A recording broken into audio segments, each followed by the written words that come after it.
Hey there folks, I just want to give fair warning that this video will be a bit of a diversion from our regularly scheduled programming. Why? Because I felt like it. No, actually I thought it would be fun and interesting because UFOs have really become a national discussion recently with the hearings that occurred in Congress. But this video also involves a personal experience I had. Perhaps the only one I might even be able to slightly claim was paranormal. It happened a long time ago, and today I wonder if the experience was really as impressive as I seem to recall, or if both time and memory have altered what was simply something that could be easily explained with a little knowledge and research. So there's a place and a subject I'd like to cover, and to be clear, I went into this with the most open mind I could muster. I think that's important, especially if you're trying to learn from other people. You'll see what I mean soon. I plan to save any skepticism till the end, after which we will see if my experience and also the location at hand still have the same mystique and intrigue as when we began. Hopefully, you enjoy this little excursion, which takes us to the base of Mount Adams. Mount Adams, known to the Native Americans as Pato or Klickitat, sits near the southern border of Washington state. The mountain itself stands at over 12,000 feet and is considered a potentially active volcano. There is much Native American lore and legend regarding the mountain, as well as many reported odd occurrences in its vicinity. That is, of course, why we're here. The nearby town of Trout Lake sits to the south. It's a very small town with a main drag that lasts for little more than a block. But not far from the town itself sits a ranch which reports a litany of UFO and paranormal activity. After driving down long and lonely roads for quite some time, you begin following a creek until you come to a driveway with a sign. It is this location that will be the focus of this video. This is ECETI Ranch.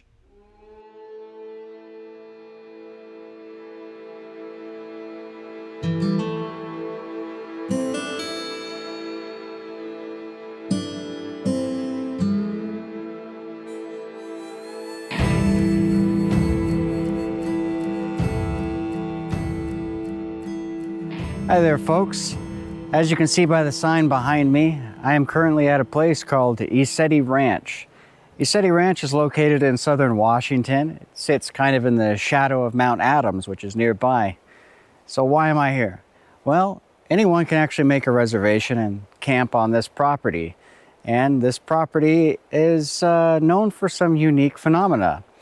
Now, I first came here maybe 10 years ago, and when I came here, that was the first and probably only time I ever experienced anything I would say that's paranormal.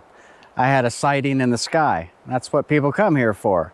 All the people that stay here, usually at night, will get together and watch the skies. And you're almost never disappointed. You always see something up there, though I can't tell you what it is. And it's often changing and different. You'll probably get to see some of that in this video. I'm hoping. I'll be here for 3 nights, and during that time I'm looking to teach you and show you about this place, because if nothing else, it is a unique property and it is a fun place to come and visit. As you pass the gated entrance and head down the driveway, you pass numerous camping areas. This location is also a campground after all. Eventually you come to a parking area and a homestead where you check in like at any other campground. You then just pick a spot on the ground that you like and pitch a tent there. The wide open field on the property gives way to a beautiful view of Mount Adams that never gets old. While here, you basically have free reign of the property, with a few exceptions. This is the area where all of the sky watching is done at night, beyond which lies the homestead. There are many structures on the property, as well as gardens and orchards. Some of the places seem to be offering services. A large barn towards the back of the property is for gatherings or workshops that sometimes occur on the ranch. People who don't want to camp can also rent out a yurt or cabin on the property. This is something I've never tried. Out near the field lies something called the Galactic Medicine Wheel, which consists of an arrangement of what appear to be celestial bodies. And of course, there is one for Bigfoot. Hopefully, that tour can give you a general sort of vibe of the place. Okay, everyone. So, as I briefly mentioned in the intro, I did have a sighting here of sorts over 10 years ago. And what it was is just at night, you look up at the sky here and you start seeing things, mostly orbs of light. And I saw an orb of light moving towards the mountain, and then it lit up the sky. It just got bright all of a sudden, like it just flipped a switch, started glowing real bright, and then it shot off towards Mount Adams here. That's something I've never been able to explain. I don't know what that was. You know, by definition it was a UFO, but I'm no specialist on all things that occur in the air. But things like that seem to occur a lot here, and that's what makes this place really interesting. So hopefully over the next 3 nights I'll be able to capture some of that activity, maybe even something similar to what I saw. I don't know. There's all sorts of weird sightings out here other than UFOs, including Bigfoot, of course, and other strange occurrences. It's almost like a Skinwalker Ranch of Washington in a way. I haven't seen anything quite like that in terms of Bigfoot and that kind of thing, but I've seen a lot of orbs of light in the sky here, and many of them don't appear to be satellites. Right now, I'm in the center of what's called the Field of Dreams on the property.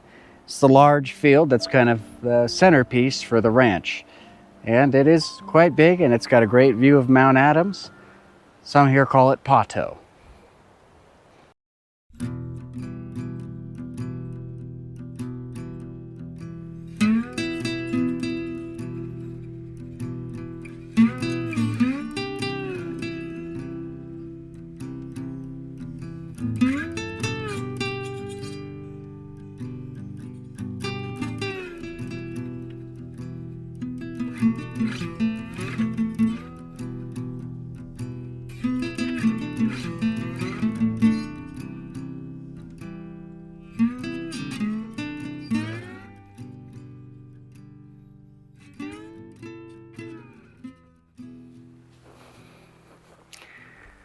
Well, ECETI stands for Enlightened Contact with Extraterrestrial Intelligence. Kind of a big name for a place that just appears to be a ranch out in the middle of nowhere. Well, people from all over come to this place, and every night they look up at the sky. And they've caught some pretty interesting things on film here. Take a look.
This is the kind of phenomena commonly seen in the sky at night here.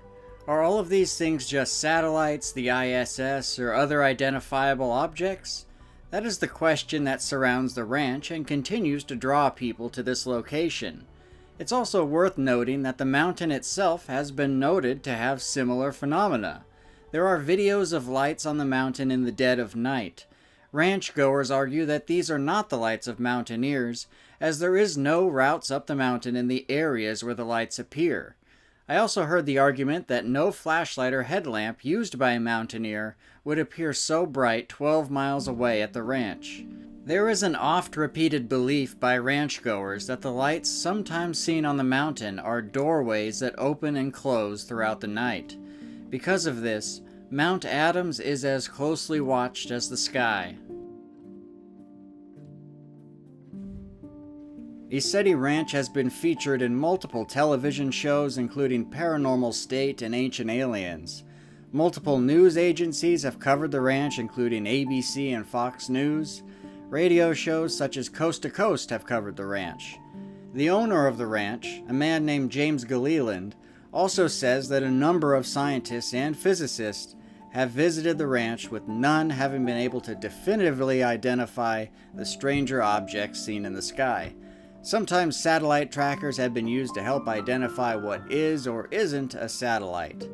The ranch has been operated for over 20 years and openly invites visitors to come and experience the area for themselves. So as night fell during my stay at the ranch, people began making their way over to the skywatching area. There must have been somewhere around 20 to 25 people sitting back and watching the skies as the last rays of light dissipated. Over the course of the night, people gradually began leaving to go to bed.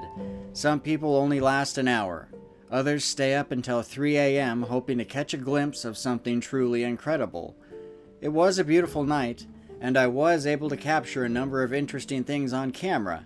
We will analyze that footage toward the end.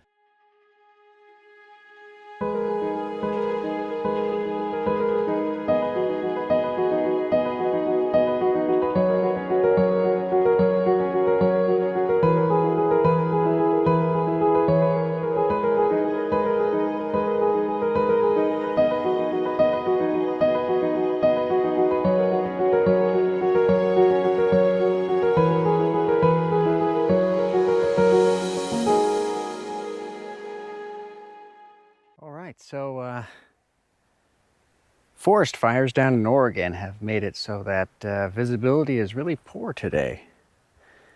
And that's a bit of an issue. Hopefully it won't be so bad at night. There were some very interesting things captured last night on camera. I don't know what they were, but lights in the sky acting strangely. I'm sure you'll see it. One thing I do want to explain about this place is the dynamic, or how things kind of work around here. You have James, who is the owner of the ranch. You have a handful of people who live on the ranch at all times. At least that's what I believe I heard. And they are volunteers. They live and work here and help keep the place running. They just enjoy living here and enjoy James's company. Then you get people like myself who come and visit the ranch or camp or stay in one of their accommodations. Everyone is pretty engaged in the sky watching aspect that occurs at night, but there's also a lot of other things happening here other than watching for UFOs. They do all sorts of healing session, meditation stuff. This weekend, James is running some sort of self-mastery class that most people have come and are going to, and basically I have the run of the ranch to myself for much of the day because everyone is inside a large building for this class that he is teaching. So people come here for all sorts of reasons. In terms of the healing or meditative stuff, I'm sure there's lots of people that get a lot of benefits out of that. There is a certain level of, I don't know how to describe it, hippie ideology kind of going on here. Maybe that's a crude way to say it, but It's never been a big part of my life, but you run into that kind of thing a lot here. And, you know, that's cool though. I mean, everyone here is very nice, very accommodating, and I like places where you can come and meet a lot of interesting and different people, because you get people here from all walks of life. And that's what makes this place unique in a way. You get all sorts of different kinds that come together and they share a common interest in a subject, maybe UFOs, maybe something else. But this place has really become just a hub for, I don't know, the spiritual, paranormal, that kind of thing. People come here for that kind of stuff, and for all different reasons. So that's kind of the dynamic here. You got James, you got the people that live here at all times. Some may call them followers. I don't know if they would appreciate that term. I'm sure that people have probably called this place a cult more than once. I don't view it that way. But I suppose if you did view it that way, maybe you think I'm coming into a place kind of akin to the movie Midsummer. Couldn't be more wrong though. If I had to compare it to a movie, it would be The Endless. So if you know, you know. But that's how I'm viewing this right now. So part of my goal while I'm here at ECETI is going to be to try and get an interview with James, the owner of the ranch. And right now it's not looking so good. While I was on my way here, I found out there's actually an event happening this weekend, and James is going to be very busy catering to a host of people that are coming here for this event. And I talked to him briefly last night during skywatch. Sounds like he might be able to make time for an interview, but there's no guarantee. So in light of that situation, I've decided to make it a priority to talk to some of the people that come here. There's a few people, at least that I know of, that come here every weekend, or almost every weekend. They spend a lot of time here. And I think it'd be interesting to talk to those people and get their perspective on the place. There's also a handful of people that live and work on the property. Those are the folks I would also like to talk to and learn more about why they came here and why they decided to put so much effort into improving this place and how they feel about it, because they don't get paid anything. At least that's what I've heard. So it must be something special for them. It'd be interesting to learn a bit more about that. While I was there, smoke from wildfires found its way into the area. It was so thick you couldn't see the mountain anymore, and would likely affect any ability to see things in the sky come nightfall. My day was spent mostly focusing on tracking down people who were willing and had the time to sit down and talk with me about their experiences at the ranch. As it turns out, that was a difficult task because nearly everyone there spent their day in a large barn that I did not have access to in order to attend the self-mastery class that was happening. Nevertheless, I was able to get a ranch regular to sit down for an interview. Keep in mind, my goal for these conversations was not to challenge any one person's beliefs, but rather to better understand their beliefs and what draws them to the ranch. So how did you find out about ECETI?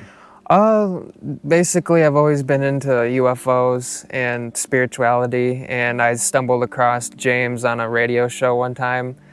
And I was living in Portland, and I was really interested in his stuff. And then I found out the ranch was only about an hour and 20 minutes for me.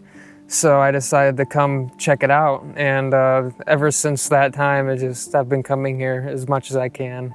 How many years is that? It's only been like 2 years. It hasn't been very long, but ever since the first time I came here, like my life has changed so much. I had a really close encounter the first time I was here. I was actually camping, I think right there in that campsite right there, and I went to sleep around 3 a.m. and I was woken up by this feeling in my body. I felt like tingling sensations going through my body, and it made me like sit straight up in bed. I was kind of freaked out. I didn't know what was going on, and I walked out of my tent and there's a ship like right above my tent, like over the tree line. It was high enough where you couldn't really make out too much detail, but it was just sitting there, and it had blue, red, and green lights twirling around the outside, and it was just kind of like watching me basically. and I'm like, all right, that's why I'm feeling like this. So I started following it because it was moving, and it moved all the way over to the field over there, and it was just like hovering in the sky, and then it would also just like do zigzag moves, and like it was giving me like an acrobatic air show or something. It was amazing. What time of night was that? It was at like 3 in the morning. So everyone's asleep. Yeah, everyone was asleep. I was the only one. I was woken up. I was going to sleep, and literally right when I got in my tent, this all started to happen. I just started feeling so strange, and I just didn't know what was going on. And then I walked outside and I saw the ship. I'm like, all right, that's why I feel like this. And that was your first time here? That was my first time here, and it was like an activation basically. I found out later when I did a transpersonal release session with James that ship actually, the beings on the ship were related to me. They're like my star family basically, and they're coming to activate me and help me remember who I am. And I've had past lives with them, and I'm on this mission, and they're kind of watching over me and try to help me wake up and realize who I really am. So maybe you can help me, because since I'm a YouTuber, I know that when I post some of the videos of some of the stuff I've filmed here, that people in the comments are going to say, that's not a UFO, that's a satellite, a low orbit satellite, I don't know, a weather balloon with a giant light attached. I don't know what but they're going to find some way to say that that's not anything special. What would you say to that?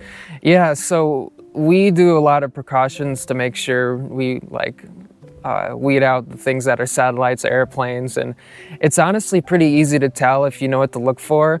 I have a satellite tracking app, and it tells when any visible satellites are coming over. And the easiest way to tell with satellites is that they only can go east to west. They only can go with the orbit of the planet. And we have ships coming in from the south going north, and weird directions like southeast, just coming in all weird directions. And satellites can only go with the orbit of the planet because they don't have any fuel or energy. They don't have a propulsion system. They can't go off the orbit because they need that to move.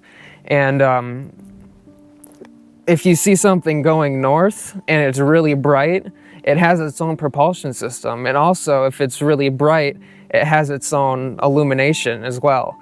So that kind of weeds out a satellite. It could possibly be like a secret military ship, because we have a secret military, deep space program that's very secretive, and the public doesn't know about it. But it really it has to be like some sort of spaceship, And satellites, if a satellite were to be able to go north, it would have to have constant fuel, have some sort of way to keep the propulsion going.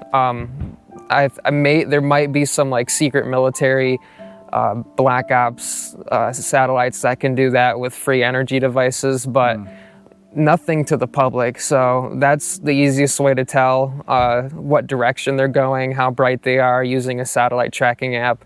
And also, late at night, you can't see satellites late at night because they require reflection off the sun. So once the sun is below the Earth's shadow is reflecting into this, or shooting into the sky, and any satellites that pass over won't be able to be seen because there's no light shining off of them to be able to be seen. And if you see something in the sky late at night, it has its own illumination. So it's some sort of ship that has its own illumination, which is not a satellite. Last night, for example, I didn't count exactly how many, but there were tens and tens of There's a lot of stuff in the sky coming from all different directions. Yeah, and that's pretty common. Every time I come here, there's usually over 100 things flying in the sky, and when you look at the satellite app, it is like 3 or 4 maybe visible satellites, and those ones are easy to tell because they're always going the same direction, they're going the same speed. And the ships, the UFOs that come over, they can be really fast or they can be really slow. And I think the biggest giveaway is that a lot of times the UFOs come over and they flash at us, and that's their way of saying hello. And satellites don't do that. And the power-ups. Yeah, the power-ups. They come over and they just get really bright and shine for everyone. And when they're doing that, they also send energy down to the group so you can feel it in your body. It's just like a big burst of love and light and like spiritual energy in your heart chakra, in your crown chakra as well. And that's their way of kind of reaching out and saying hello instead of just like landing on the ground and coming out. They can, you know, just send us love from their ship. And that's the biggest way to tell, you know, because a secret military spaceship is not going to do that. They're not going to like make themselves known like that, you know. So that is the best way to tell, you know. Do you think there's, is it something special about the land here? I haven't gone into town or anything to talk to locals, but is it only people that are on like a certain area that are maybe able to see them? Or because James mentioned that you can see lights on the mountain here, but when you go up to the mountain, people won't see them. Yeah. Do you know much about that? Yeah, it kind of is confusing to me, but when I go out of ECETI and I go talk to the locals, I ask them about the lights on the mountain, and some people even have a better view of the mountain than we do here, and no one's able to see the lights because there's, you know, you've seen them, the flashing lights on the mountain and stuff. Really bright. I think it has to do with this land. It has very high energy. The frequency is very high from all the work that James does here, and just nature itself, you know, and all the ETs that come and go. And I think it has to do with the frequency. It kind of helps your spirit raise up to a higher frequency, and you're able to see things that are resonating at a higher frequency. That's the best explanation I can give. Right. In your time here, would you say the most extraordinary thing you've experienced was probably that first night? It was one of them. I've had so many crazy experiences, but the first weekend I came here, that was the big thing that opened me up. And I also saw a lot of other ships. That wasn't the only thing I saw. I saw plenty of other ships. I actually saw a giant mothership, I think. It was like super long, bright fluorescent green. And it looked like it flew over the top of the mountain, and it was about the same size as the mountain was. So it was a huge ship. And that one was just as impactful for me. That one was amazing. Was anyone ever able to get any photographs? I have a video of it. I've seen it again, and I have a video of it. If you would like, I can send it to you, and you can put it on your video. I'd love to see that. It's really bright, fluorescent green, like cigar-shaped ship. Wow. And the first time I saw it, I didn't get a good video of it, but I actually saw it again a few months ago when I was here, and I got a really good video of it. So, interesting. So it's shown up more than once. Oh yeah, and I'm not the only one who's seen it. There's been plenty of people who've seen it here, and the same ship has been seen around the world. I've seen videos of the same ship, like in Michigan, like other places. You know, it's not just here. So it's kind of a worldwide phenomenon. This specific ship, you know, I've seen lots of different UFOs, but this one in particular, it's just been seen everywhere, you know.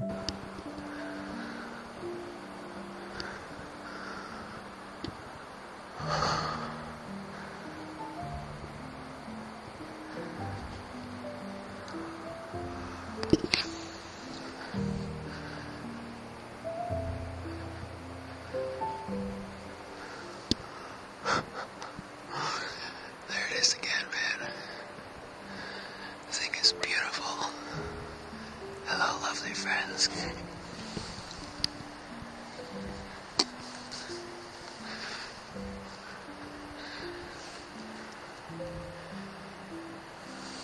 So, yeah, I don't know, any other experiences you've had here that well, this summer I've just been here like pretty much every weekend. That's what I wanted to talk to you. I think you mentioned you come up here every weekend. I've been here pretty much every single weekend. There was like 3 weeks in July I wasn't here, and then a few times I missed a weekend, but yeah, I just have been coming every single weekend. And then in May, I was also here volunteering and helping them get the place ready for a public opening, which was amazing because I was able to have the whole skywatch field to myself, and it was a very personal experience. I saw so many ships when I was just volunteering and by myself. It was amazing. It was very personal because when you're by yourself, it's it's like just a one-on-one with the UFOs. And when you're with a group, it's like the group experience. But it's both, they're both good, but it's a very personal experience when you're on your own.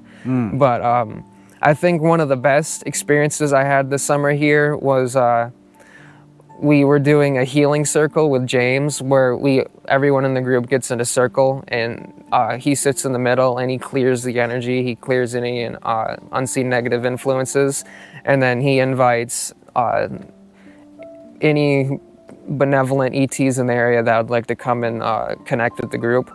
And we did that, and I think the Orion Council Light and the Pleiadians came in, and everyone was feeling it. It was a very strong, like, emotional and sometimes even physical sensation. You can feel like the energy, or you can feel your body will start to warm up or cool down.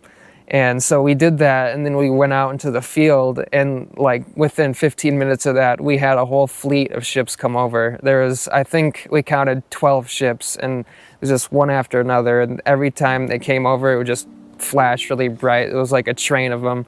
And they each of them came over and just flashed at the group and sent their energy down and just kind of acknowledged us and let us know that they were there, and they were, like, you know, watching over us. And that's really interesting.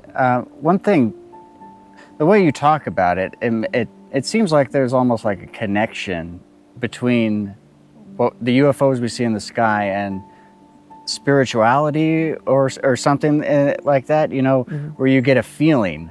You know, I think most people, when they think of UFOs, they might have a negative association, like, oh, maybe they're evil or bad or here to harm us. But that's not the vibe you get here, right? Yeah, no, the beings here that come and visit, they're very spiritually advanced. A lot of these cultures have been evolving for millions of years, and our culture is a few hundred years old, you know. I mean, we're very young, and they've had, you know, thousands, if not millions of years to evolve, and they've gotten to the point where they're a lot more spiritual, and they're focused on spirituality rather than the physical reality. And that's why they're here, is to help us evolve. You know, they see us as younger siblings, and we share genetics with them as well. So some of them even look like human beings. They just look a lot more advanced, and they're very spiritual beings, and that's why you're able to connect with them going inward, because, you know, everything is consciousness. Everyone is connected via consciousness. There's no like separateness, you know. Everyone is part of that single consciousness, and that also goes for the ETs. So everyone is connected, and we're able to connect psychically, telepathically with the ETs, and that's the way that a lot of time we can connect with them. That's how James can tell when they're coming. You know, they can send him a message, and he'll be like, all right, the ship is going to appear in 5 minutes over on this side of the sky, and then literally right when he says that, it'll come in, you know.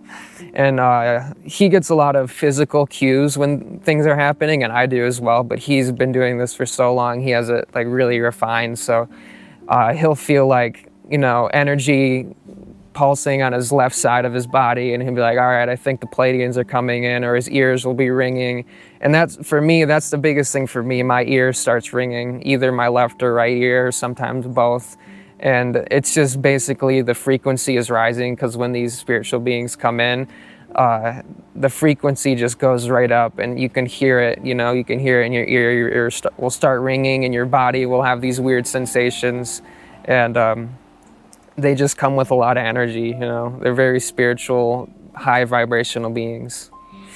I think people, when they hear some of this, they might find it difficult to comprehend. You know, some pretty, I don't know, maybe outlandish to the average person. Do you think the only way to really understand kind of what you're talking about is to actually come out here and experience it more than anything? Yeah, but also you don't have to be here to experience it. After I started coming here, I've learned how to connect with them on my own. And I live in Portland, which is a very dense city, a lot of dense negative energies, a lot of light pollution. You can't see the sky very well, but I'm able to connect with the ETs there too. So I just go out in my backyard and I get in that spiritual space. I raise my vibration, I do a little meditation, and I just invite them in. And 9 times out of 10, they come in, you know, I see them power up and flash right above my apartment in Portland. Really? Yeah, and it happens a lot. Even this winter when I wasn't able to come here, and there was some clear nights, I'd go out there and I just kind of invite them in and let them know that I miss them and I want to see them. And sure enough, they come in. And even just a few weeks ago, it was my birthday and I wasn't here, and I just went out and I was like, all right guys, it's my birthday. Can you come wish me happy birthday? And right when I said that, huge ship came in, flashed right above my apartment in Portland. And so you just have to connect with them spiritually. Here, this place is like a catalyst. It like helps you connect with them. There's so much activity going on here. It helps you open up, it helps you see the ships, and there's more people to do it with. But you can connect with them anywhere. You know, you don't have, as long as there's a clear sky, you can connect with them anywhere. I'm sure you've probably heard of Dr. Greer and C5, that kind of thing. It's very similar, but in my opinion, you don't need to make it so complicated. You know, just go inward, invite them in, and they'll pick up on it because they're psychic beings, and they can hear and sense what you're feeling and thinking. And if you're inviting them in and you're in a high vibrational spot, they'll most likely come in and say hi. You know, they want to connect with people. They're willing to do that. You just have to kind of invite them and meet them halfway, because they're very spiritual beings, and you have to meet them halfway by raising your own vibration. So it sounds like overall your experience of coming to the ranch and learning about its existence and everything that has spawned from that has been overwhelmingly positive on your life, would you say? Yeah, it's completely changed my life. I used to be a lot different in many ways, not as spiritual as I am, but this place just awoken me to everything about spirituality, and realizing that everyone's connected, even us and the ETs, and every being in this universe is connected through consciousness. And we're just a very young species right now, but a lot of our souls have actually lived lives in different cultures. You know, I did a transpersonal release session with James where he went into my soul, or he looked into my soul basically and told me where I came from and where I've been and where I've had lives. And I've had lives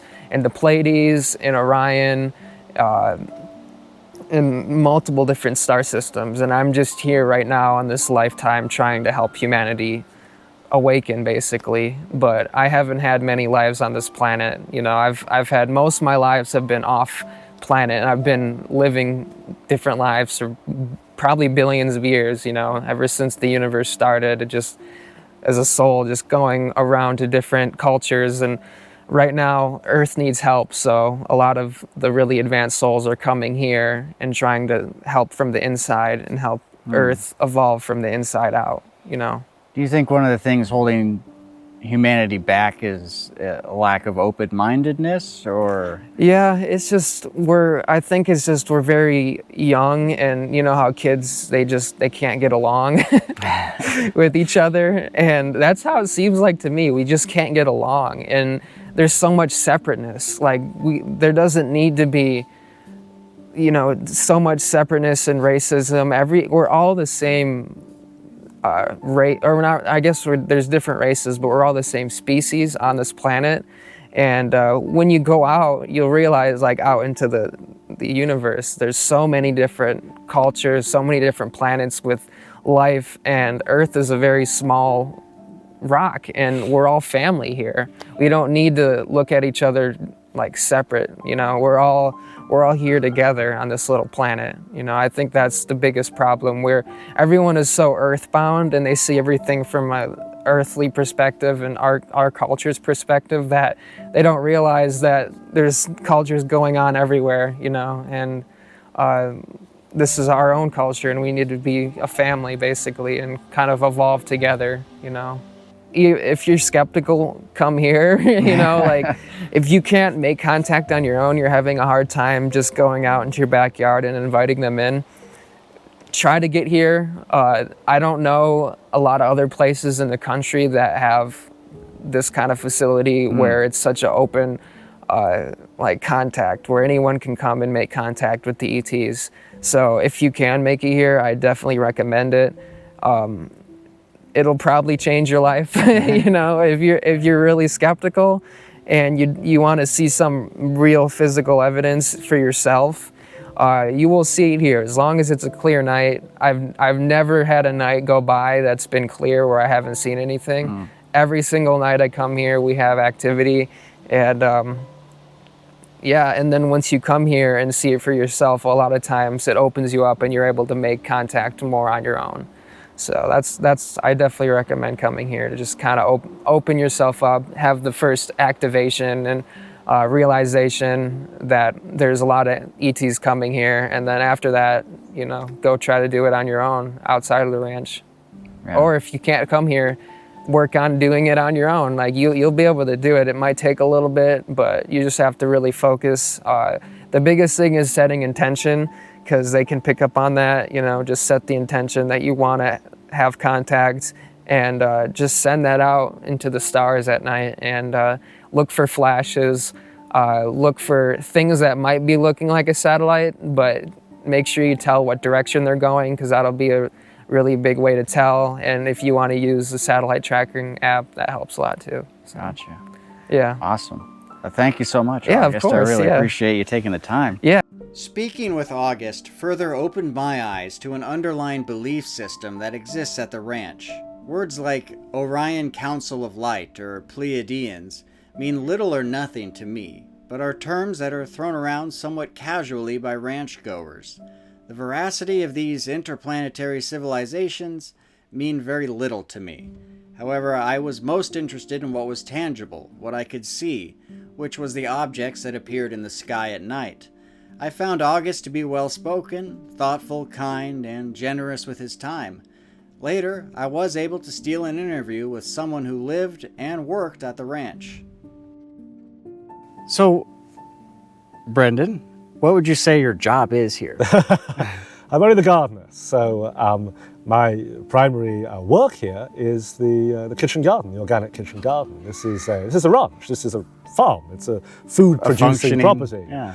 And the idea, James's intention right from the start, was to be self-sufficient in organic. Very importantly, organic. You know, and not just organic. Organic doesn't mean the same thing as free range. Free range and organic, animals that have freedom to move. There have been yaks here in the past, there are sheep here now. Organic, free range produce from animals and plants. This is not a vegan or vegetarian ranch, although we cater to them, but very much organic and free range. No poisoning of the land, no genetic modification, no hens in cages. It's about aloha, that's what the church says, a Hawaiian word for love. Sharing of breath, you know, respect for all life on Earth. So that is my primary job, is to produce food with a particular focus on the fruits and vegetables. I have a colleague here doing a good job with the flock of sheep we've got. And oh wow, I haven't seen them. Oh yeah, I'll show you later. And the hens and all our eggs. We're self-sufficient in eggs, we're self-sufficient in sheep's wool. And in plums and apples, the bowls of plums you'll see around here, I just harvested 3 days ago. We're sitting next to the orchard here. We've got pears and apples and damson plums here that James planted. It must have been back in the 80s, shortly after he got this land. And all the lower ones get browsed by deer and elk and so on, but the higher ones we harvest. So that is my primary physical work here. What drew you to want to come here and take that on? Okay, well that's an excellent question. So that's a gardener is one of my work. I've done that since I was 2 years old. You know, I did my degree in Oxford in philosophy, politics, and economics. I don't have much regard for someone with a PhD in gardening. It's like a PhD in how to drink a glass of milk. It's a practical thing. So that was my academic background, and then I was 33. And I was going to do a second degree in Egyptian archaeology. I was about to begin that at University College London, and I'd sold my home to fund that, you know, for 7 years, right through to PhD. That was the summer of 2013. And already I'd been working for more than a year with an amazing man who's now in the spirit world called Dudley Hambleton, who was doing in England very similar work to what James is doing here. teaching and clearances and all the same basic truths about things spiritual and political and social and health, almost exactly the same truth. And he never had got as far as James has with radio show and books. He only woke up to this at 60 years old, and I was learning a lot from him and working with him, but I hadn't really put everything together yet to the point where you experience an epiphany, a eureka moment that is so shocking, and you realize that we're, on a big ship called Spaceship Earth that's been hijacked by pirates, and where they're trying to steer that ship. And when you have that critical mass of information, if you ever reach that point and you put it all together, it's very, very shocking.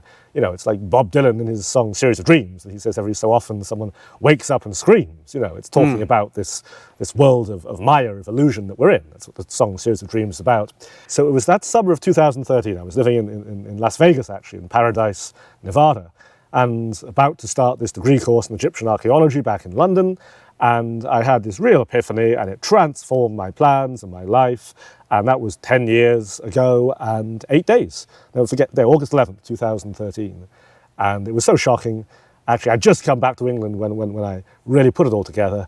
And, when you realize the intensity of the opposition and what we're up against, it's basic self-defense, besides duty to everyone around you, to do what each of us can to put things right. We're all on this ship together, we're all on this. My domain is the surface of this earth. I've never been into the inner earth. I greatly respect those who are fighting to liberate people from abuses underground, which we know are going on in these dumbs and so on. That's not my sphere. I'm not an astronaut or never been part of a secret space program in this lifetime. Corey Good, who's involved with this ranch, he has. He's done 40 years in that service, and other people who come here too have been off-planet in various secret space programs. I don't have that background in this lifetime. I'm on the surface, where the rubber meets the road. Middle Earth, Vikings call it Midgard, that's what it means. We sell shirts in the store here for guests, and it says ground crew.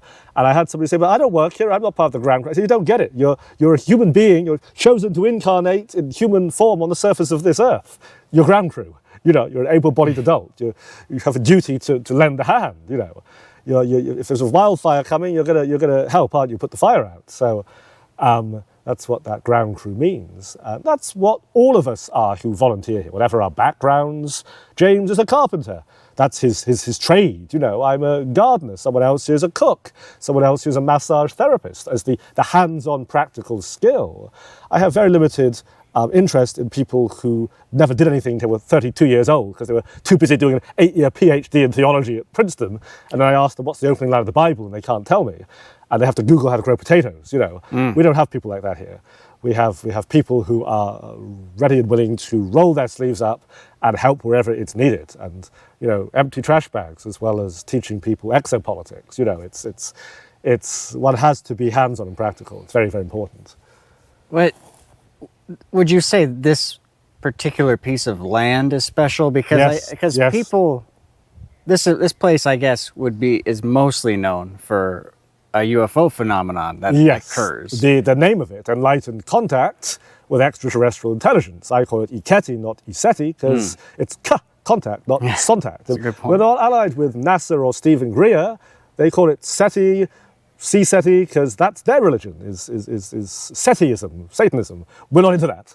So I call it ECETI Ranch, feline energy, kitty, ECETI Ranch. So this is a meeting of ley lines. Ley lines, as many of your listeners will know, are invisible highways over the Earth's surface, which are working with the Earth's own energies, but have also been shaped and directed by spiritually advanced peoples through time, whether it be Native American and Lemurian elders or whatever. So they're very, very powerful. Like we have the Michael and Mary line running through southern England, where I grew up, and so many ancient sites are right along that line, from Neolithic monuments to medieval churches, all along that line, which then goes all the way across to France. It's called the Michael and Mary ley line, very famous one. This is on an intersection of two ley lines, but it's not just the ley lines, it's the dormant volcano here, which is on the map as Mount Adams, but his original name is Parto or Klickitat. Major volcano, which is where you have a dormant or active volcano. That's a big energy center between the inner Earth, where the lava is coming from, and the outer space when it erupts. Just like we've got Rainier up here, which is really called Tacoma, and St. Helens over here. So where you've got active volcanoes like Hawaii, you get a lot of powerful Earth energies, but also generally much more UFO activity. Same in Hawaii, you know. So, do you think, I don't know, have you talked to the locals in Trout Lake? Do they get the same activity where they live or around? Well, that's a very good question, because mostly they don't see anything. Interesting. I've been there at the Trout Lake Village Hall, which is the one restaurant and inn in town, and you've got a direct view of the mountain. It's a beautiful view. You sit there in the evening. There's nothing to see except the regular mountain. We have a volunteer here. He's I won't say his name, but he's covering our security tonight. He's worked 30 years with Boeing. And when I met him here 4 years ago, not at the ranch, but at the cafe in town, and he'd lived here 17 years, he hadn't, I guess 13 years then, he hadn't met James yet. Wow. And he didn't even believe in Sasquatch at that point. He lived 13 years in the county, Clickety-Tack County, that has the most reported Sasquatch sightings of any of the 3,200 counties in this country. And he believed that Sasquatch was just made up for tourists. And then he met James, and now he's working with us as a volunteer, and he's Wow. starting to be more open-minded. You know, as Hamlet says to his friend, there's more to heaven and earth than's accounted for in your philosophy, in thy philosophy. And no one in one human lifetime with their own eyes can witness all the amazing phenomena on this planet, from the depths of the ocean and underground to what's in the forest and so on. You know, absence of evidence, of a basic legal principle, Sherlock Holmes maybe, is not evidence of absence. Just because you never saw a Sasquatch doesn't mean he's not there. Fair point. So this being a crossing of ley lines, does that mean the area basically is the separation between what we would consider normal and then the supernatural? Is that Well, you know, the concept supernatural is a very problematic one, because one can't break the laws of the universe, of source. Everything is natural. It's like that song, zippity-doo-dah, everything is natural, everything is satisfactual. The term paranormal can be a more useful term, but then what's normal? It depends on many of the people I work with. Their reality, their normality is drastically different from the average person in the street. But you can't break the laws of source. It's impossible to do that. So everything is natural. You'll see products that say all natural. Well, so is plutonium, you know. But we talk more about frequencies. That's a very useful language to use. Everything has a frequency, whether it be a piece of music or an element, a molecule, a being. Everything has a frequency, whether it be tangible or intangible. So we're looking at different frequencies. And here, this is a center of higher consciousness frequencies. We're talking about the fifth dimension and beyond. Different cultures have different languages. So if you're Buddhist, you talk about nirvana. If you are a Christian, you talk about the kingdom of heaven. If you're a scientist, you'll talk about higher frequencies, or ascension is the new age term. It's much older than that. It's the old age term. But it's very specific. It's in hertz and terahertz. It's not woo-woo. It's a technology that I have owned and I'm promoting, and it works at 100 gigahertz to 10 terahertz. It's a specific frequency, and it promotes healing. These Schumann resonances that we are hearing so much about, they have specific frequencies. Everything is a frequency. So the 5G has a frequency. You know, we're more interested in the 5D than the 5G. The 5G is designed to keep you from the 5D, the fifth dimension and beyond. So this is an excellent, not just a piece of land, but an organization, a mission that James was guided to set up here in 1986 when he moved from California. He was guided to this place. It's a little bit like a cross between Field of Dreams, that movie, and Close Encounters of the Third Kind. You know, he said he kept hearing, if you build it, you are dumb, because maybe no one will come, but they have come. And so the work that James has done here for 37 years now, aided by many helpers in the spirit world and tangibly from all over the world and beyond, has helped to sustain and raise those frequencies in the face of many kinds of opposition, from prosecution and litigation by local government to hostile aircraft and chemtrails and people walking right in the gate with bad intentions. So it's a battlefield, you know. The whole surface of this earth is a battlefield. It's not a safe space. You know, it's not the right place to incarnate if you want a safe space. You need to be somewhere else. Yeah. Yeah, and well, you know, and the many people that watch my channel and many who are going to watch this video, I'm guessing, are probably going to be very skeptical of things. They're going to, or they're not, they're going to hear a lot of things they haven't heard. And I'm sure people are going to say the things that I filmed in the sky last night are all satellites.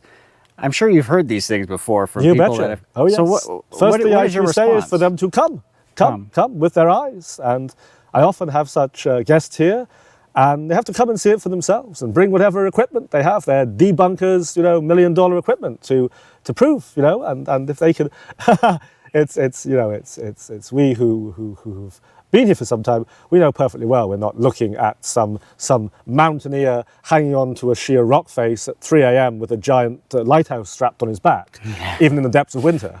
We know that because that's reason and logic. And we've got good equipment here. We've got powerful night vision telescopes, binoculars, a lot of equipment to see what's actually going on, quite apart from sensing frequencies. Very important to not be one of these people who becomes a sort of UFO fanatic or Sasquatch fanatic, and everything's a Sasquatch, even the bear in the woods, and even the International Space Station is a Pleiadian ship. We get those people too. Mm-hmm. And we've got apps that know when the satellites are going over and know when the ISS is coming. You know, we have high tech here. We have, you know, one of James's close colleagues has 9 PhDs, you know, and he's able to determine the exact velocity and altitude of these craft. You know, we're not dummies here, so right.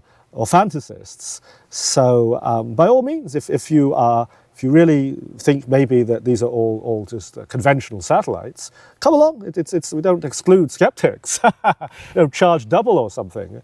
Come along, and we've had guys from NASA come trying to debunk us.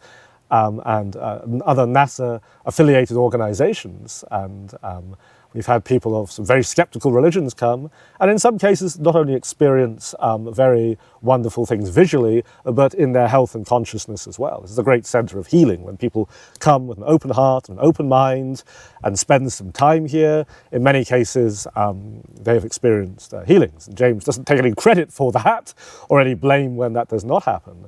But everybody's meant to have perfect health, you know, that's how it's meant to be. Disease is a problem of frequency. Whether you look at it in a molecular, biochemical sense, or consciousness, it's all frequency.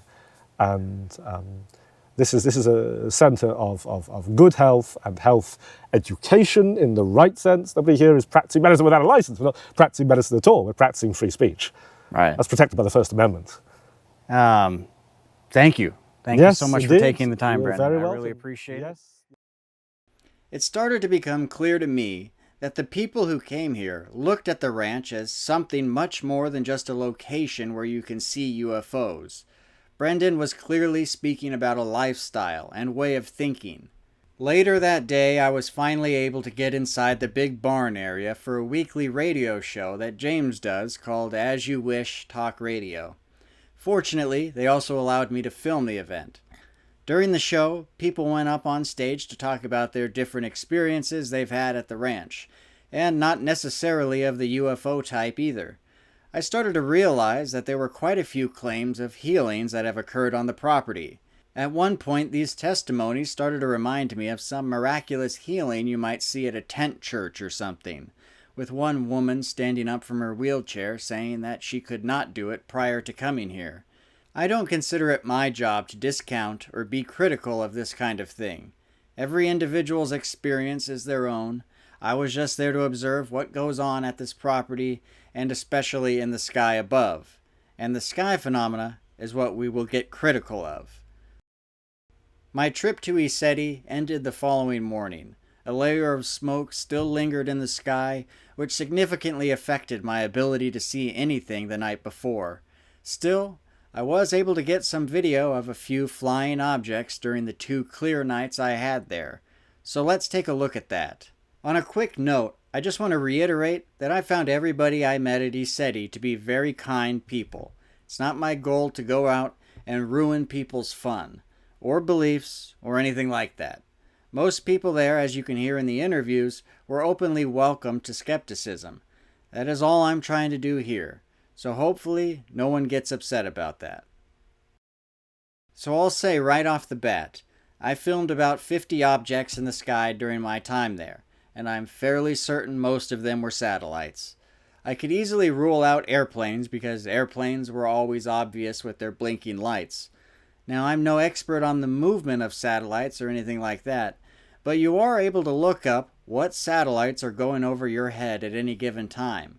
Oftentimes, these days you might see a Starlink satellite in the sky because they are just everywhere now, and there are websites dedicated to live tracking them. I didn't do this at the time I was there, but afterwards I went back to look at what satellites were overhead while I was on the ground filming. The answer?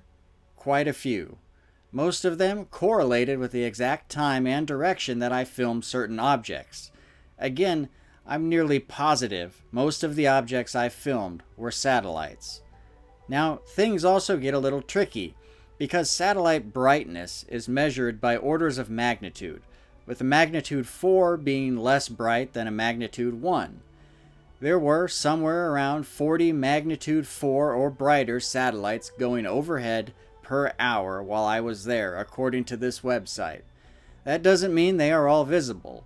Many of the satellites I saw were quite bright, and I'm talking magnitude 2 at the low end, all the way up to magnitude -4, or possibly even brighter.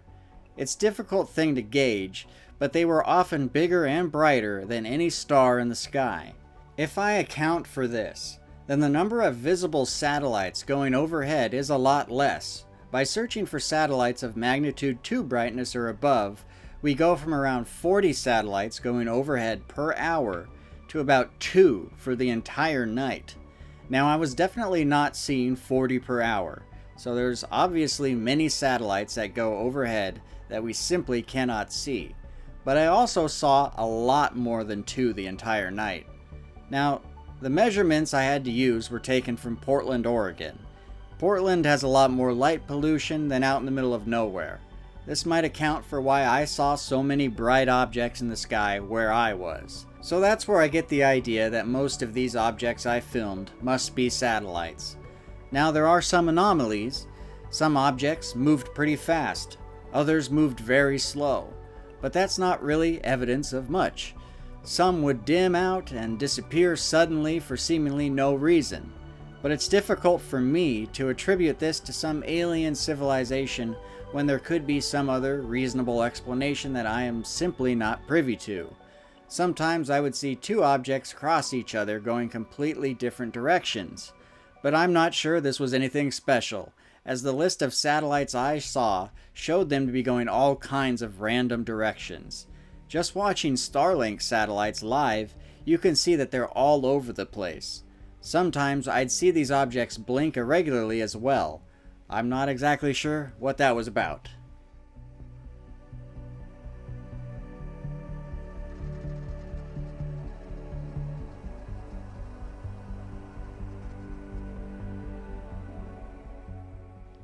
Certainly the hardest thing for me to explain away are the so-called power-ups.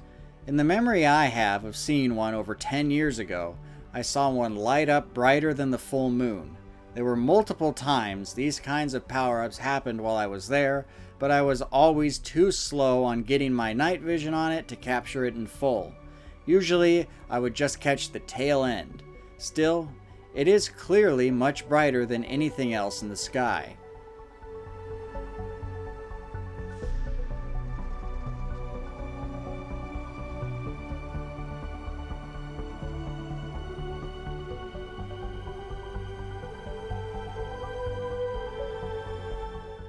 Let's talk about the footage taken on the ranch that looks like this.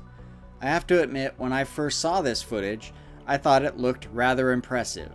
While I was making this video, I decided to look at other footage people had taken of satellites at night. That's when I stumbled across this. These are Starlink satellites, all arranged in a line apparently. It makes for quite a sight. I can't help but notice a similarity between these videos of Starlink satellites and the videos taken on the ranch. I took this video at dusk, just as the sun went down. I first saw it through binoculars. It was just a big ball of light. Then I took video using a regular camera. It was very bright and the stars were not quite out yet. I'm almost certain it's a satellite. As the sun set for me, it did not for objects high up in the sky like this satellite. So the sun's light still hits it and reflects off of it, making it look like a large ball of light. I don't know that this type of explanation can be used to explain away everything, though. I still am not quite sure what is happening when an object powers up. It's the middle of the night, and suddenly an aerial object lights up in the sky. It makes for a very odd effect. I live in an area that has fairly low light pollution. It's definitely not as good as ECETI, but still not bad. I decided to spend some time outside watching for satellites as some sort of control test to see what I could. I did catch some satellites on film, but they were much dimmer and I saw them less often. I also never saw something that did anything like a power-up. Take from that what you will. With regard to the lights on the mountain, I would need more information. I recorded a bright object fly off the mountain that I think must be a search and rescue helicopter. The strange part about it was that I never saw it come in, nor did anyone else. I only saw it leave. There was nothing at the base of the mountain that appears to be a staging area for helicopters either. At other times there would be more lights, some very bright and at different areas of the mountain. If I go back, I would definitely want a closer look to see if there is a simple explanation for them. Are they climbers with bright lights? Are they headlights from a vehicle? Who knows? Overall, after spending some time thinking and researching about the things I saw in the sky, I am less impressed than I initially was. One thing that always sticks out in my mind is the movement of these objects. While they have variable speeds from very slow to quite fast, none of them ever did a drastic direction change. There was no fancy aerial maneuvers. Granted, that might be a little much to hope for, as even our own earthly airplanes maintain a pretty consistent speed and direction. So I certainly can't explain everything I saw in the sky there, but maybe more investigation is needed. Regardless of whether you believe these objects are UFOs or satellites, I can say that the experience at ECETI is an enjoyable one. If you're looking for a unique UFO-related place to visit, this may be an interesting option. While I can't relate to many ranchgoers who talk about other galactic civilizations like the Orions or the Pleiadians, I certainly can on a human level. Everyone there treated me with kindness and generosity. There was always an interesting conversation to be had. There never was any sense that I had to conform to their beliefs to be welcomed, and they never tried to get me to buy anything. I can appreciate that. I also noticed that this place seems to have helped a number of people find more meaning in their lives, whether that's through a shared belief system or the simple camaraderie that exists by the people who frequent the land. I'm sure some will find room to criticize the ranch as a whole. Even though I don't necessarily share their beliefs, I think it's a great thing when anyone can find some sense of meaning or purpose from anything in this world. All that said, UFOs are of course real, and are a fascinating topic for discussion, but it is one that should always welcome scrutiny in order to be taken seriously. These UFOs are filmed, photographed, and witnessed at many places other than ECETI Ranch. Are these things alien and from another world, or something more earthly that we are simply unaware of? It's a question that, hopefully, will be answered sooner rather than later. Until next time, thanks for watching.